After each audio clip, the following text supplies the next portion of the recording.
Hi, welcome to love talkies. Priya Sakhi episode number 42. రేవతిని పిలిచి మేం బాంబే నుంచి వచ్చిన విషయం లాస్ట్కి చెప్పలేదా అని అడిగాడు విక్రమ్. ఆ మాట విన్న అక్షర షాక్ అయ్యింది. విక్రమ్ అడిగిన ప్రశ్నకు నీళ్లు నములుతూ, లేదు సార్, మీరు వచ్చిన విషయం లాస్య మేడంకి నేను చెప్పలేదు సార్ అని చెప్పింది రేవతి.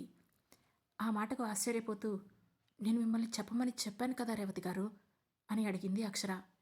నువ్వాగా అక్షర అంటూ చెయ్యి అడ్డుపెట్టిన విక్రమ్, మీరు చెప్పండి రేవతి గారు, మేమొచ్చిన విషయం లాస్యకి ఎందుకు చెప్పలేదు? అక్షర చెప్పొద్దని చెప్పిందా, లేదంటే ఇది మీ డెసిషనేనా అని అడిగాడు విక్రమ్. అతని మాటలు వింటున్న అక్షరకి మైండ్ తిరిగిపోతున్న ఫీలింగ్ వస్తుంది. ఏ తప్పు లేకుండానే విక్రమ్ అలా మాట్లాడుతుంటే ఓ పక్క ఏడుపు వస్తుంది. కానీ కంట్రోల్ చేసుకుంటూ రేవతి ఆన్సర్ కోసం చూస్తుంది. అక్షర మేడం చెప్పలేదు సార్, నేను కావాలనే లాస్య మేడంతో ఈ విషయం చెప్పలేదు. లాస్య మేడం వస్తే ఇలాగే రోజు గొడవ చేస్తున్నారు. ఆమె లేకపోతేనే ఈ ఇంట్లో అందరూ ప్రశాంతంగా ఉంటున్నారు సార్, అందుకే మీరు రాలేదని చెప్పాను అని అమాయకంగా చెప్పింది రేవతి. ఆ మాట విన్న లాస్య కోపంగా, హౌ డేర్ యూ, నేను గొడవలు చేస్తున్నానా అంటూ రేవతిని కొట్టబోయింది. వెంటనే విక్రమ్ లాస్య అని అరిచాడు. అదే సమయంలో అక్షర రేవతిని పక్కకు లాగేసింది. ఏం చేస్తున్నావు లాస్య, ఆవిడ ఏజ్కైనా రెస్పెక్ట్ ఇవ్వమని ఎన్నిసార్లు చెప్పాను అన్నాడు Vikram. What is this Vikram, తనేమందో విన్నావు కదా, అయినా మళ్ళీ నన్నే ఆపుతున్నావా అని అడిగింది లాస్య. స్టాప్ ఇట్ లాస్య, ఇప్పటికైనా కొంచెం మెచ్యూర్డ్గా బిహేవ్ చేయి. ఇలాంటి గొడవలు జరుగుతున్నాయని రేవతి గారు అలా చెప్పుంటారు అని అంటున్న విక్రమ్ మాటలకు అడ్డు వస్తూ, ఎనఫ్ విక్రమ్, ఇక నువ్వు మాట్లాడుకు.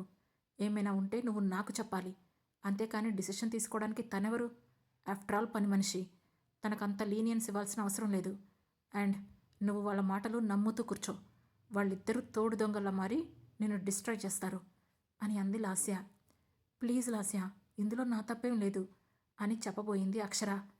నువ్వు నాతో మాట్లాడుకో, నీ వల్లే ఇదంతా అని అరిచి కోపంగా విక్రమ్ వైపు చూసి, లిజన్ విక్రమ్, నా వల్ల గొడవలు అవుతున్నాయని నువ్వు కూడా అంటున్నావు కదా, ఓకే, అయితే నేను ఇప్పుడే ఇక్కడి నుంచి వెళ్ళిపోతున్నాను.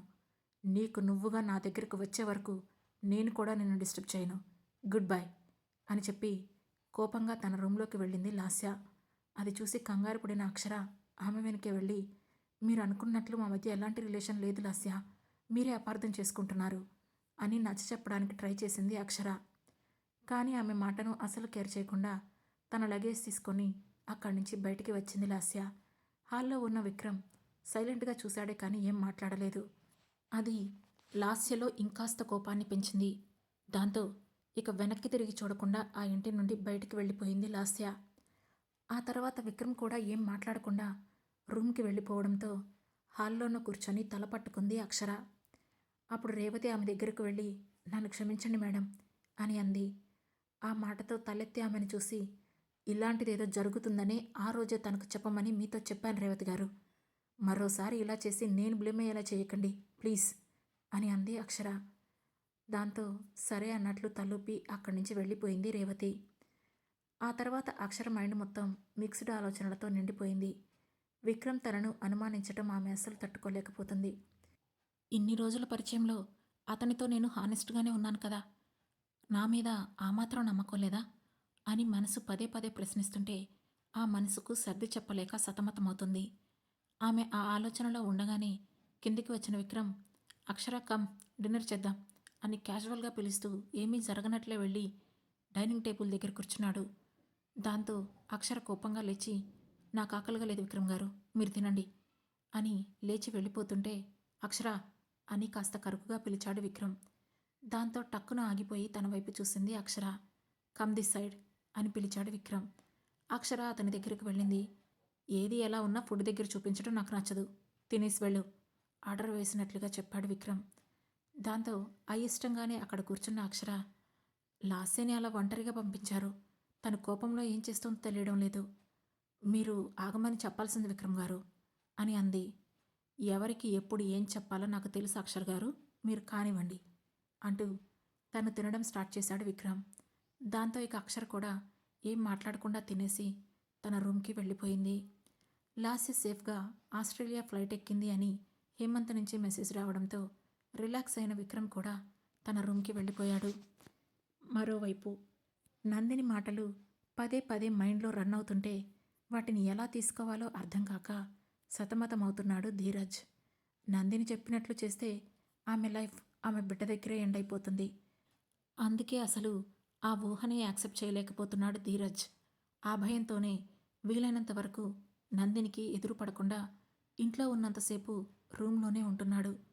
ఆ రోజు కూడా అతను అలాగే రూమ్లో ఉండడంతో బయటే ఉన్న నందిని అతని కోసం ఎదురు చూసి చూసి చివరకు వెళ్ళి అతని రూమ్ డోర్పై కొట్టింది. నందు, ప్లీజ్ లీవ్ మీ అలోన్ అని లోపల నుండే విసుగ్గా అరిచాడు ధీరజ్. నిన్ను ఒంటరిగా వదిలేస్తే నేనెలా నీ బిడ్డకు తల్లినవుతాను? ముందు డోర్ ఓపెన్ చేయదీరు అని అడిగింది నందిని. ఆ మాట విన్న ధీరజ్ విసురుగా డోర్ ఓపెన్ చేసి, అలాంటి పిచ్చి పిచ్చి ఆలోచనలు పెట్టుకోకు నందు, అనవసరంగా నీ లైఫ్ రిస్క్లో పడుతుంది అని అన్నాడు. అతని మాటలకు చిన్నగా నవ్వుతూ అతన్ని నెట్టుకొని రూంలోకి వెళ్ళింది నందిని. దాంతో చిరాకు పడుతూ, నువ్వేంటి ఈ రూంలోకి వచ్చావు, బయటికి వెళ్ళు అన్నాడు ధీరజ్. కానీ అతని మాటలు లెక్క చేయకుండా, చెప్పాను కదా, నేను మమ్మీనవ్వాలంటే నీతో పాటు ఇదే రూంలో ఉండాలి అంటూనే వెళ్ళి బెడ్ ఎక్కేసింది నందిని. పిచ్చి పిచ్చి వేషాలు లేకుండా ముందు బెడ్ దిగు అన్నాడు ధీరజ్. అలాంటి పప్పులేవి నా దగ్గర ఉడకోగాని వచ్చి పడుకో కూల్గా చెప్పింది నందిని. ఏంటి, నీతో పాటు బెడ్ మీద పడుకోవాలా? అస్సలు కుదరదు అన్నాడు ధీరజ్. తప్పదు, రావాల్సిందే అని అంది నందిని. నో వే అంటూ సోఫా దగ్గరికి వెళ్తున్న ధీరజ్ను చూసి సడన్గా బెడ్పై నుంచొని భయంతో అమ్మా అని పెద్దగా అరవడం మొదలుపెట్టింది నందిని. ఆమె దేనికి అరుస్తుందో అర్థం కాక కంగారు పడుతూ పరిగెత్తుకుంటూ ఆమె దగ్గరికి వచ్చి, ఏమైంది నందు, ఎందుకలా అరుస్తున్నావు అని అడిగాడు ధీరజ్. బల్లి ధీరజ్ నా ఒళ్ళో పడింది అని కంగారుగా చెప్పింది నందిని. ఆ మాట వినగానే కొంచెం అనుమానంగా చూస్తూ, వాట్, ఈ ఇంట్లో బల్లులు కూడా ఉన్నాయా అన్నాడు ధీరజ్. అవును, ఉన్నాయి, నేనే ఆ పెద్ద బల్లిని అని నవ్వుతూ అంటూనే ధీరజ్ను ఒక్కసారిగా లాగి బెడ్ మీద పడేసింది నందిని. ఏ నందు, ఏంటిది అంటూ వెంటనే ధీరజ్ పైకి లేస్తుంటే వెంటనే అతని పక్కనే చేరి మరోసారి అతన్ని బెడ్ మీదకు నెట్టేసి అతని ఎదపై తలపెట్టి నడుం చుట్టూ చేతులేసి అతని కాళ్ల మీద తన కాళ్ళు వేసి టైట్గా అతన్ని పట్టుకొని లాక్ చేసింది నందిని. ఆమె అంత టైట్గా పట్టుకునేసరికి మెలికలు తిరుగుతూ, ఏ మెంటల్, ఏంటిది, లే అని విసుగ్గా అన్నాడు ధీరజ్. అస్సలు లేవను, రేపు మార్నింగ్ వరకు కదిలావంటే రేపు చేసేస్తాను అని అంది నందిని. ఛ, అసలు నువ్వు ఆడపిల్లవేనా కోపం నటిస్తూ అన్నాడు ధీరజ్. ఆ మాటతో తలపైకెత్తి అతని కళ్ళల్లోకి చూస్తూ, అమ్మాయినో కాదో డౌట్ ఉంటే ఇప్పుడే టెస్ట్ చేసుకో అని అంది నందిని. ఆ మాటతో ఇంకేం మాట్లాడలేక ముఖం తిప్పుకున్నాడు ధీరజ్. అది చూసి, థింక్ చేసింది చాలు, ఇక నిద్రపోదీరు అంటూ అతన్ని ఇంకాస్త టైట్గా హగ్ చేసుకుని పడుకుంది నందిని. ఆమె అలా హత్తుకుంటే ధైర్యంగా ప్రశాంతంగా అనిపించి ఆమెను దూరంగా నెట్టాలనిపించక ఆమె చుట్టూ మరో చేతిని వేసి రిలాక్స్గా కళ్ళు మూసుకున్నాడు ధీరజ్. మరోవైపు అశ్వత్ తనతో పాటుగా ఆ ఐలాండ్లో ఉండడానికి ప్రిపేర్ అవ్వమని శివానీతో చెప్పగా షాక్ అయిన శివాని పళ్ళు పటపటా కొరుకుతూ కోపంగా అతన్ని చూసి, నేను ఇక్కడే ఉంటే ఎలా? నాకంటే ముందు అక్షర ఎక్కడుందో వాళ్ళు తెలుసుకుంటే అంతా సర్వనాశనం అయిపోతుంది. లేదు, అలా జరగడానికి వెళ్ళలేదు. ఆ అక్షరని నేను వెంటనే చంపేసేయాలి అని మనసులోనే ఆలోచించుకున్న ఆమె ఒక నిర్ణయం తీసుకున్న దానిలా కోపంగా అటూ ఇటూ చూసింది. పక్కనే ఒక చెట్టుకి ఉన్న తీగలా వేలాడుతున్న ఒక స్ట్రాంగ్ కొమ్మ కనిపించడంతో సడన్గా దానిలాగి ఒక్కసారిగా అశ్వత్ మెడ చుట్టూ 2 రౌండ్లు వేసి బిగించేసింది. అశ్వత్ సైలెంట్గా నుదురు చెట్లుంచి చూశాడు. దాంతో ఆమె కోపంగా, ఏమన్నావు నువ్వు? ఈ ఐలాండ్లో నీతో ఉండడానికి రెడీగా ఉండాలా? No way. అయినా నీతో కలిసి ఉండడానికి నువ్వేమైనా నా లవ్వరా, నేనేమైనా నీ పెళ్ళానా? మర్యాదగా ఇక్కడి నుంచి బయటికి ఎలా వెళ్ళాలో చెప్పు, లేదంటే నీ ప్రాణాలు పోతాయి అని బెదిరిస్తూ అడిగింది శివాని. కానీ అతను ఆమెను ఏం మాత్రం కేర్ చేయకుండా ఒక సాడిస్టిక్ స్మైల్ ఇచ్చాడు అశ్వత్. నీకే చెప్పేది, నేను బయటికి వెళ్ళడానికి దారి చూపించు, లేదంటే ఇప్పుడే నిన్ను చంపేసి ఆ తర్వాత ఇక్కడి నుంచి బయటికి వెళ్ళాలో ఆలోచిస్తాను అని అంటూనే అతని మెడకు ఉన్న ఉచ్చుని ఇంకాస్త బిగించింది శివాని. దాంతో అశ్వత్ మెడకి ఒత్తిడి ఎక్కువయ్యి అతని ముఖం రంగు మారడం మొదలైంది. అతని కళ్ళు మెల్లగా ఎరిపెక్కుతున్నాయి. కానీ అతని ముఖంలో కొంచెం కూడా భయం లేకుండా, నేను నీ ప్రాణాలు కాపాడాను అని అతి కష్టం మీద అన్నాడు. అందుకు నా నుంచి నువ్వు తీసుకోవాల్సింది తీసుకున్నావు కదా! రెండూ సమానమైపోయాయి అని పదునైన చూపులతో అంది శివాని. ఆ మాటతో ఆమె కళ్ళల్లోకి సూటిగా చూస్తూ, పర్వాలేదు, నీకు మంచి తెలివుంది అని వెటకారంగా నవ్వుతూ అన్నాడు అశ్వత్. ఆ చూపులు, అతని నవ్వు ఆమెలో కోపాన్ని అంతకంతకు పెంచుతుంటే ఇంకాస్త పట్టు బిగిస్తూ, మాటలొద్దు, నన్నిక్కడి నుంచి బయటికి పంపిస్తావా లేదా అని అడిగింది శివాని. ఓకే, పంపిస్తాను అన్నాడు అశ్వత్. ఆ మాట వినగానే వెంటనే అతని మెడ చుట్టూ ఉన్న తీగ వదిలేసింది శివాని. దాంతో అతను విపరీతంగా దగ్గడం మొదలుపెట్టాడు.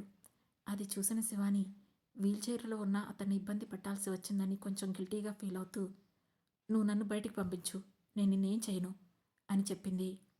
ఆమె మాటలకు ఒక్క క్షణం ఆమెను ఏదో పిచ్చిదాన్ని చూసినట్లు చూసి పెద్దగా నవ్వాడతను. దాంతో అతను ఎందుకు నవ్వుతున్నాడో అర్థం కాక శివానికి కోపం రావడంతో, పిచ్చిగాని పట్టిందా, ఎందుకలా నవ్వుతున్నావు అని అడిగింది శివాని. ఆ మాటతో ఆమెకు సమాధానం చెప్పకుండా, నువ్వు నాకు ఆఫర్ ఇస్తున్నావా, నీకు అంత సీన్ లేదు కానీ ఇప్పుడు నేను చెప్పేది విను.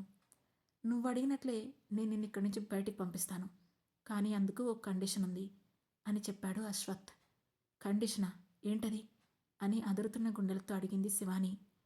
రానున్న నెల రోజులు నువ్వు కూడా నాతో పాటు ఇదే ఐలాండ్లో ఉండాలి.